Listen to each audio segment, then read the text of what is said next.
우리 같이 한번 읽어볼까요? 오늘 말씀 제목 함께 읽겠습니다. 시작. 그렇습니다. 오늘 말씀 제목이 우리는 하나님의 소유가 된 백성인데요. 저와 여러분은 어떤 존재일까요? 말씀 제목 그대로 저와 여러분은 하나님의 소유가 된 거룩한 백성. 다시 말하면 저와 여러분은 정말 존귀한 하나님의 사람인 줄로 믿습니다. 그런데 안타깝게도 이것이 저와 여러분의 거룩한 정체성인데 이 거룩한 정체성을 제대로 인식하지 못하고 살아가는 그리스도인들이 너무나 많이 있습니다. 하나님의 소유가 된 백성이라고 하는 이 인식과 이 자각이 없으면, 이 정체성의 인식과 자각이 없으면 우리는 세상 사람과 별로 차이가 없는 불행한 삶을 살 수밖에 없다는 것입니다. 구약성경 민수기 13장에서 가나안 땅을 40일 정탐하고 돌아온 12명의 정탐꾼들이 있었잖아요. 그 12명의 정탐꾼들 가운데 10명은 자신들을 이렇게 생각을 합니다. 우리는 메뚜기와 같은 존재다. 메뚜기와 같은 존재다. 무슨 뜻입니까? 우리는 형편없는 존재다. 우리는 무능력한 존재다. 이걸 스스로 그 10명의 정탐꾼들이 말을 하고 있는 거예요. 그들은 왜 자신들을 메뚜기 같다고 그렇게 생각을 했을까요? 민수기 13장 32절 33절은 이렇게 말씀하고 있습니다. 이스라엘 자손 앞에서 그 정탐한 땅을 정탐하여 악평하여 이르되 우리가 두루 다니며 정탐한 땅은 그 거주민을 삼키는 땅이요 거기서 본 모든 백성은 신장이 장대한 자들이며 거기서 네필의 무손인 아낙 자손의 거인들을 보았나니 우리는 스스로 보기에도 메뚜기 같으니 그들이 보기에도 그와 같았을 것이니라. 아멘.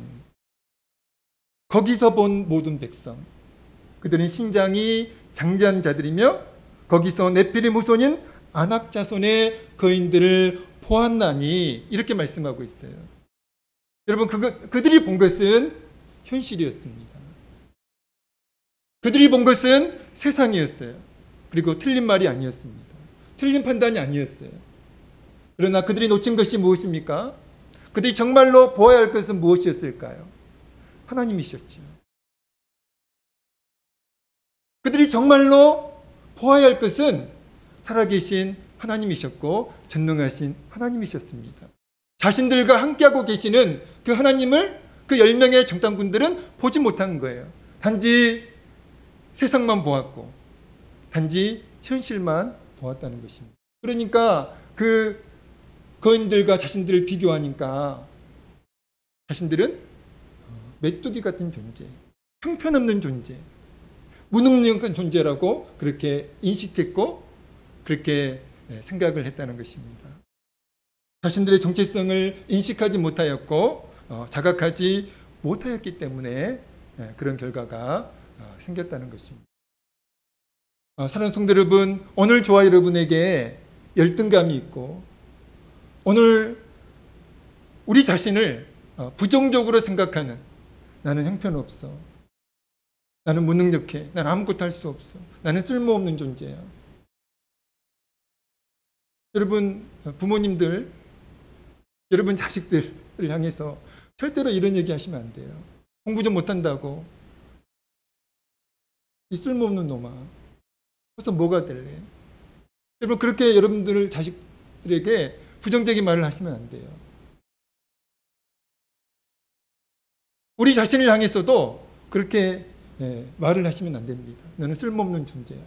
너는 무능력한 존재야. 너는 무가치한 존재야. 너가 뭘 할 수 있겠어? 너 인생은 이제 끝났어.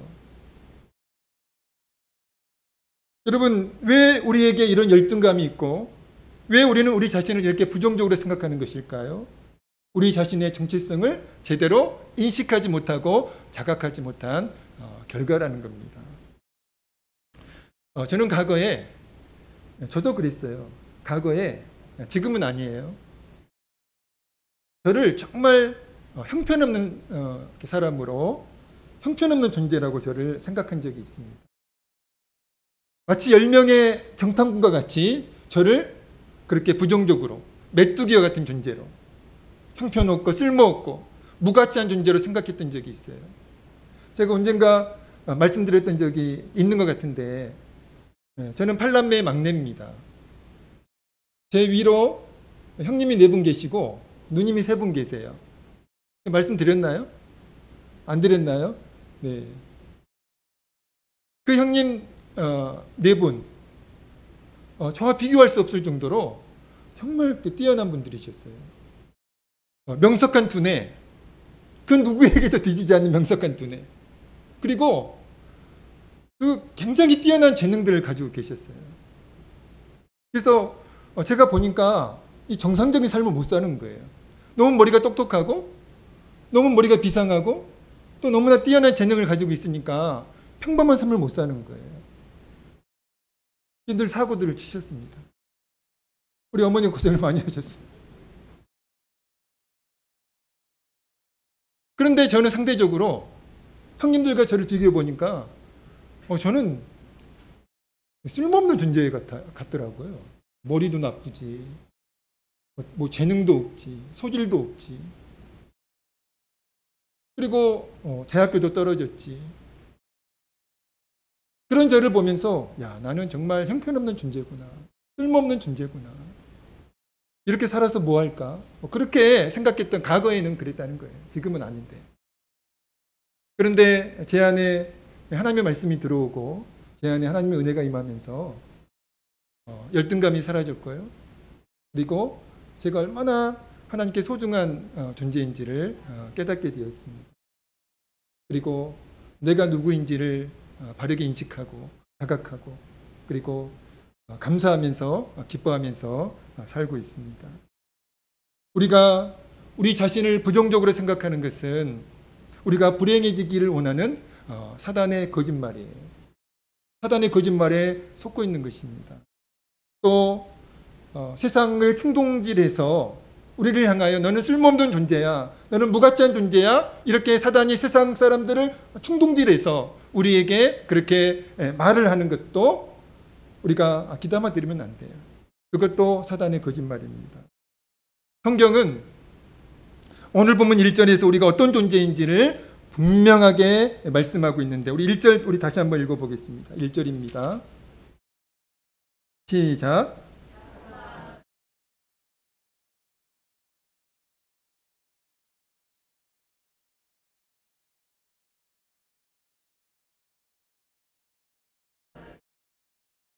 너는 내 것이라. 아멘. 여러분, 이것이 진실이고 이것이 진리이고 이것이 사실입니다. 여러분, 세상의 소리에 속지 마세요. 세상 사람들의 평가에 속지 마십시오. 누가 뭐라고 해도 우리는 정말 소중한 존재예요. 정말 우리는 하나님께 정말 보물과 같은 존재입니다. 내가 너를 구속하였고 내가 너를 지명하여 불렀나니 너는 내 것이라. 무슨 뜻입니까? 오늘 말씀 제목 그대로 우리는 하나님의 소유가 된 거룩한 백성, 하나님의 소유가 된 존귀한 자녀라는 것입니다. 저와 여러분은 형편없는 존재가 아니에요. 저와 여러분은 무가치한 쓸모없는 그런 존재가 아닙니다. 저와 여러분은 참으로 존귀한 하나님의 소유가 된 백성인 줄로 믿습니다. 그렇다면 우리 자신이, 저와 여러분이 하나님의 소유가 된 백성이라고 하는 그것은 어떤 의미일까요? 첫 번째는요, 하나님이 우리를 구속하심입니다. 1절에 보니까 내가 너를 구속하였고 이렇게 말씀하고 있잖아요. 내가 너를 구속하였고. 여러분, 이 구속이라는 말은, 구속하였다는 말은 값을 지불하고 샀다는 뜻입니다. 하나님이 저와 여러분을 구속하셨다는 것은 하나님이 어떤 값을 지불하고 우리를 샀다는 거예요. 저와 여러분은 과거에 어떤 존재였을까요? 에베소서 2장 2절 3절은 이렇게 말씀하고 있습니다. 과거 우리가 어떤 존재였는지를. 그때 너희는 그 가운데에서 행하여 이 세상 풍조를 따르고 공중의 권세 잡은 자를 따랐으니 곧 지금 불순종의 아들들 가운데 역사하는 영이라. 전에는 우리도 그 가운데서 우리 육체의 욕심을 따라 지내며 육체와 마음에 원하는 것을 하여 다른 이들과 같이 본질상 진노의 자녀이었더니 이렇게 말씀하고 있습니다. 저와 예수 믿기 전 저와 여러분은 어떤 존재였어요? 본질상 진노의 자녀. 무슨 뜻이에요? 사단의 종이었고 사단의 하수인이었고 사단의 자녀였다는 겁니다. 그래서 하나님의 진노와 심판 아래 저와 여러분이 놓여 있었다는 것을 우리는 너무나 잘 알고 있어요. 여러분, 그렇게 사단의 종으로 사단의 하수인으로 살아가던 우리를 하나님이 사랑하셔서 하나님의 소유가 된 백성이 되게 하시려고 어떻게 하셨죠? 독생자 예수 그리스도를 십자가에서 죽게 하셨습니다. 예수 그리스도가 십자가에서 죽으신 그 사건이 하나님이 사단에게 지불한 값이에요. 그 엄청난 값으로 저와 여러분을 하나님이 사단에게 사셔서 저와 여러분을 하나님의 소유가 된 백성으로 삼으셨다는 것입니다. 요한복음 19장 30절 말씀은 예수님이 십자가에 달려 돌아가시면서 마지막으로 하신 말씀이에요. 어떤 말씀이었을까요? 다 이루었다. 예수님이 운명 직전에 돌아가시기 직전에 마지막으로 하신 말씀입니다. 다 이루었다. 이 다 이루었다는 말씀이 헬라어로 테텔레스타입니다. 뜻은 값을 다 지불했다는 뜻이에요. 사단에게 모든 죄의 값, 모든 심판의 값을 다 지불했다는 뜻이에요. 이 테텔레스타이가 바로 구속입니다. 여러분, 마트에 가면 물건들이 많이 있잖아요. 마트에 갔다고 그 물건들이 우리의 물건인가요? 아니에요. 마트에 많은 물건들이 있는데 우리가 마트에 있다는 것만으로 그 마트에 있는 물건들이 우리의 물건은 아닙니다. 그 물건들이 우리의 물건이 되려면 어떻게 해야 될까요? 예, 값을 지불해야죠. 돈을 내면 됩니다. 그 물건에 해당하는 값을 지불하면 이제 그 마트에 있는 물건은 마트의 것이 아니라 우리의 것이 되는 거예요. 우리의 물건이 되는 것입니다. 그것과 똑같습니다. 저와 여러분은 과거에 사단의 종이었고 사단의 하수인이었습니다. 그러나 지금 저와 여러분은 하나님의 소유가 된 백성이 되었다는 거예요. 왜요? 하나님이 사단에게 우리의 주인이었던 우리의 소유권을 가지고 있었던 그 사단에게 예수님의 십자가 죽음이라고 하는 그 엄청난 값을 지불하시고 사셨기 때문인 줄로 믿습니다. 이제 하나님의 소유가 된 백성인 우리에게 무엇이 있을까요? 한번 대답해 보시죠. 이제 저와 여러분은 사단의 종이 아니에요. 사단의 하수인이 아닙니다. 하나님의 진노 아래 있지 않습니다. 하나님의 심판 아래 있지 않아요. 하나님의 소유가 된 백성인 저와 여러분에게 무엇이 있을까요? 구원이 있고 영생이 있습니다. 할렐루야. 지난주일 우리가 뭘 회복해야 된다고 그랬죠? 뭘 회복해야 된다? 구원의 회복. 우리에게 구원이 있는데 그 구원의 기쁨을 누리지 못하고 우리가 살아가고 있어요. 너무나 안타깝습니다. 그 엄청난 은혜가 우리에게 주어져 있는데 그 구원의 은혜, 그 구원의 기쁨을 누리지 못하는 거예요. 여러분, 하나님의 소유된 백성인 저와 여러분에게는 구원이 있고 그리고 영생이 있습니다. 요한일서 5장 11절 12절 이렇게 말씀하고 있습니다. 또 증거는 이것이니 하나님이 우리에게 영생을 주신 것과 이 생명이 그의 아들 안에 있는 그것이니라. 아들이 있는 자에게는 생명이 있고 하나님의 아들이 없는 자에게는 생명이 없느니라. 아멘. 여러분, 하나님의 소유가 된 백성인 저와 여러분에게 하나님께서 장차 구원과 영생을 주시는 것이 아니라 우리를 두고 보면서 장차 계산해가지고 이 정도 됐으면 구원을 줘도 괜찮겠다, 영생을 줘도 괜찮겠다, 이게 아니라 하나님의 소유가 된 백성인 저와 여러분에게 하나님께서는 이미 구원을 주셨고 영생을 주셨다는 거예요. 그래서 그 사실을 믿으면 뭐가 있게 될까요? 구원의 기쁨이 임합니다. 그래서 그 구원의 기쁨을 가지고 정말 행복한 삶을 살아갈 수 있습니다. 여러분, 그런 여러분 되시기를 우리 주의 이름으로 간절히 축원드립니다. 또 하나님의 자녀가 된 백성이라는 것은 어떤 의미가 있을까요? 두 번째, 같이 한번 읽어보겠습니다. 시작. 그렇습니다. 하나님께서 우리를 지켜주시며 보호해 주시는 은혜가 있습니다. 우리 2절 말씀 다시 한번 읽겠습니다. 2절입니다. 시작.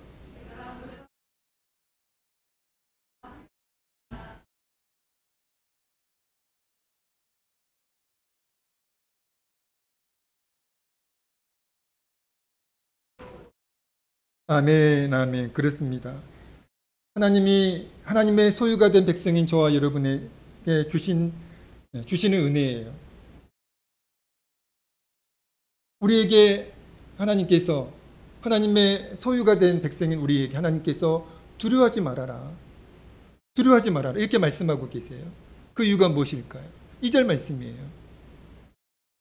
2절 말씀은 하나님께서 임마누엘의 은총 가운데 하나님께서 늘 우리와 함께 하시면서 우리를 지켜주시고 보호해 주신다는 약속의 말씀입니다.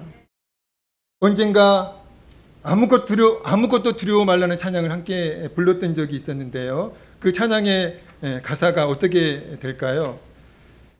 찬양의 가사가 이렇습니다. 아무것도 두려워 말라. 주 나의 하나님이 지켜주시네. 놀라지 마라. 겁내지 마라. 주님 나를 지켜주시네. 내 마음이 힘에 겨워 지칠지라도 주님 나를 지켜주시네. 세상의 험한 풍파 몰아칠 때도 주님 나를 지켜주시네. 주님은 나의 산성, 주님은 나의 요새, 주님은 나의 소망, 나의 힘이 되신 여호와.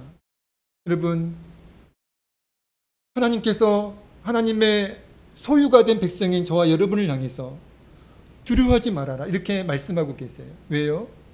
전능하신 하나님께서 우리와 늘 함께 하시면서 우리를 지켜주시고 보호해 주시기 때문입니다.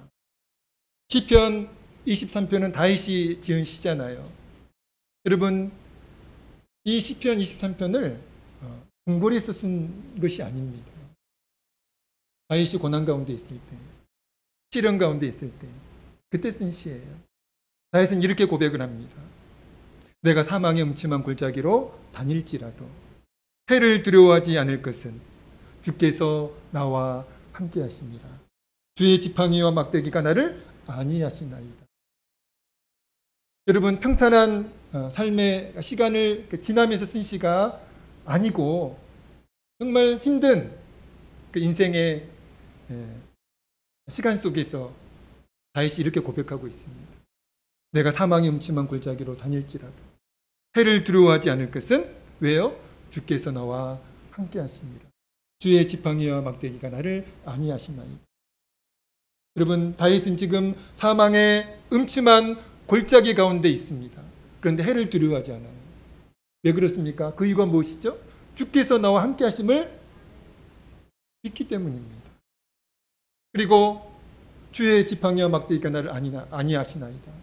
하나님께서 나를 지켜주시고 보호해 주심을 믿었기 때문에 이 고백이 가능한 것입니다. 마가복음 6장 50절 말씀은 예수님이 바다 한가운데에서 풍랑으로 인해 고전하고 있던 제자들에게 오셔서 하신 말씀이에요. 안심하라 내니 두려워하지 말라. 안심하라 내니 두려워하지 말라. 안심하라는 말은 용기를 내라는 뜻이에요. 힘을 내라는 뜻입니다. 그리고 두려워하지 말아라. 내니 두려워하지 말아라. 무슨 뜻입니까? 전능하신 하나님께서, 살아계신 하나님께서 너희 곁에 있으니까, 너희와 함께하고 있으니까 걱정하지 말고 두려워하지 말라는 거예요. 너희가 임마누엘의 은총 가운데 있는데 비록 지금 풍랑 한복판에 있지만 그 풍랑이 너를 해치지 못해. 너희를 삼키지 못해. 그러니까 두려워하지 말아라. 내가 너희를 지켜주고 있는데, 내가 너희를 보호해주고 있는데 뭐가 무섭니? 그렇습니다. 저와 여러분은 그저 그런 존재가 아니에요. 우리 스스로 살아가고 있는 그런 인생이 아닙니다. 임마누엘의 은총 가운데 우리의 삶이 있어요.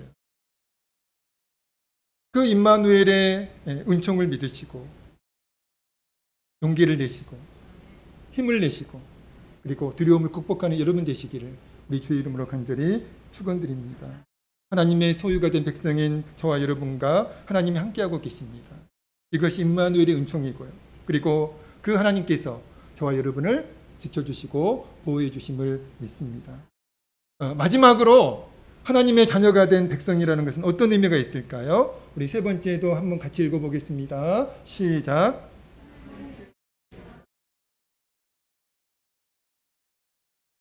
그렇습니다. 하나님께 우리는 변함없이 보배롭고 존귀하며 사랑스러운 존재라는 거예요.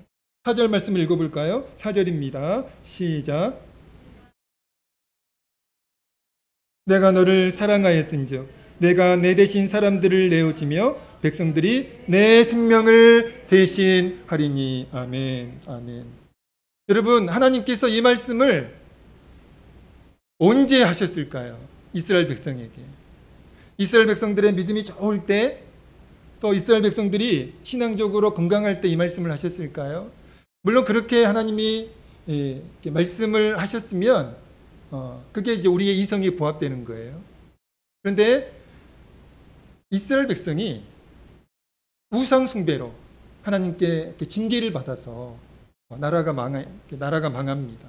그리고 이스라엘 백성은 바벨론의 포로로 끌려가서 정말 비참한 삶을 살고 있을 그때, 그러니까 이스라엘 백성들은 우리가 하나님께 버림을 받았다 그렇게 생각하고 있을 때, 또 어떤 사람들은 이제 우리에게는 소망이 없어, 하나님이 계신 것 같지도 않고, 그래서 믿음의 끈을 놓아버렸을 때, 하나님이 살아계시는데 어떻게 우리 조국이 망할 수 있지? 하나님이 살아계시는데 우리가 왜 바벨론 땅에 포로로 끌려와서 이렇게 비참한 삶을 살고 있지? 그렇게 생각하면서 신앙의 끈을 놓아버렸을 때, 그때 하나님께서 그 이스라엘 백성에게 하신 말씀이 오늘 본문 말씀입니다. 그런 너희지만 우상 숭배로 나의 징계를 받아서 나라가 망하고 너희가 지금 비록 바벨론에 끌려와서 비참한 포로의 삶을 살고 있지만, 그러나 너희를 향한 나의 사랑은 여전히 변함이 없고, 그리고 너희는 여전히 나에게 보배롭고 존귀하며 사랑스러운 존재임을 하나님께서 지금 말씀하고 계시는 거예요. 여러분, 부모님들께 자녀는 어떤 존재일까요? 성적에 따라서, 외모에 따라서, 재능과 실력에 따라서 그 자녀의 가치가 막 좌우되던가요? 좋은 성적 받아오면 야, 너는 보물과 같아. 그럼 안 좋은 성적 받아오면 이 쓸모없는 혹시 그러지 않으세요? 물론 설령 말은 그렇게 해도 진심은 그게 아니잖아요. 말은 그렇게 속상해서 해도. 여러분, 부모님들께 자녀는 어떤 존재예요? 변함없이 보배롭고 존귀하며 사랑스러운 존재잖아요. 공부를 못해도, 속을 썩여도, 말썽을 피워도, 하루 5끼 밥 차려달라고 해도, 남편이 차려달라고 하면 난리가 나잖아요. 막 뭐 삼식이 새끼 막 이러면서. 근데 자녀가 차려달라고 하면 이거 뭐 5끼 6끼 막 기뻐하면서 뭐 차려주던데요. 우리 집사람도. 네.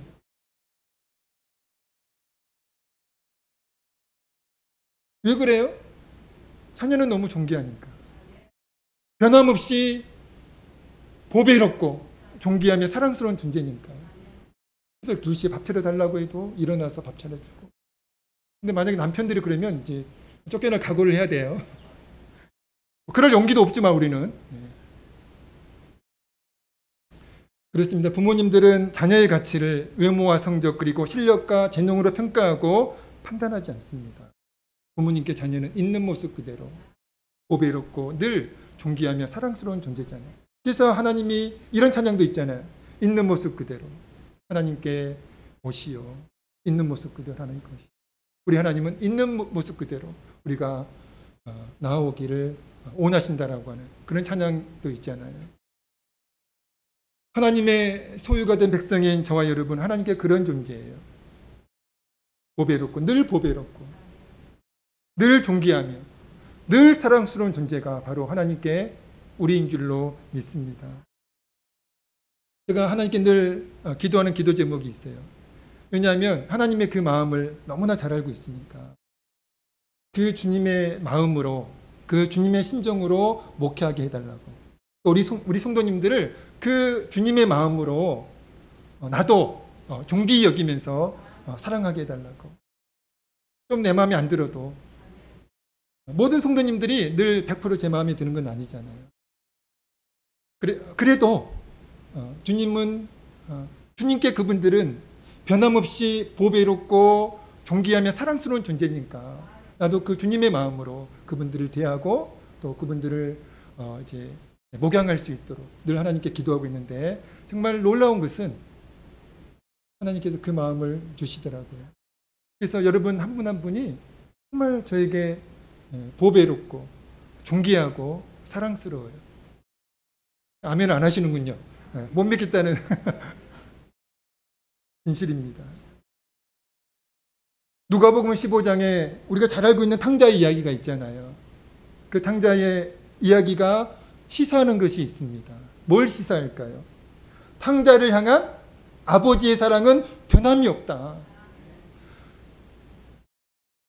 탕자를 아버지는 여전히 사랑하고, 그리고 아버지에게 탕자는 변함없이 보배롭고 존귀하며 사랑스러운 존재라는 거예요. 여러분, 둘째 아들이 아버지에게, 원래 그 이스라엘의 그 문화는 아버지가 돌아가셔야만 유산을 상속받을 수 있습니다. 근데 아버지가 안 돌아가셨어요. 그런데 이 둘째 아들은 아버지가 돌아가셨다는 걸 전제로 유산을 미리 달라고 그런 거예요. 얼마나 나쁜 자식이에요. 근데 아버지가 그 소원을 들어줍니다. 그래서 재산의 일부를 처분해서 이제 줬죠. 이 둘째 아들 신나가지고 그 재산 어떻게 했습니까? 집을 나갔죠. 그 재산 가지고. 그래서 화랑방탕하게 살다가 거지가 되었고, 결국에는 굶어 죽기 직전까지 갔다가 다시 집으로 컴백홈 했잖아요.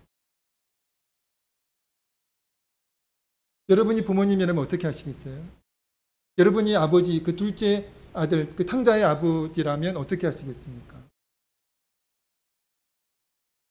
똑같아요. 그 자녀를 향한 부모님의 사랑은 변함이 없습니다. 기뻐하고 환영하고 반겨줄 거예요. 여러분, 누가복음 15장에 나오는 그 아버지 하나님이시잖아요. 그 아들을 대하는 그 아버지,